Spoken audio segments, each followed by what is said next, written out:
السلام علیکم ورحمۃ اللہ وبرکاتہ۔ آپ تمام ناظرین کو میری طرف سے عید الاضحیٰ بہت بہت مبارک ہو۔ نبی پاک صلی اللہ علیہ وسلم نے ارشاد فرمایا، قربانی کرنے والے کو قربانی کے ہر بال کے بدلے ایک نیکی ملتی ہے۔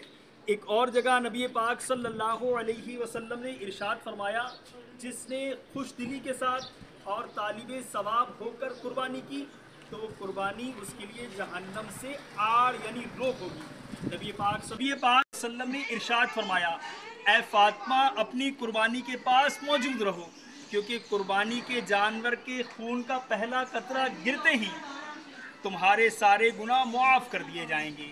اپنی قربانی کے پاس موجود رہیں، اللہ تعالیٰ سے بخشش و مغفرت مانگیں اور خوش دلی کے ساتھ طالب ثواب ہو کر قربانی کریں۔ اللہ تعالیٰ آپ کی قربانی، میری قربانی اپنی بارگاہ میں قبول فرمائے۔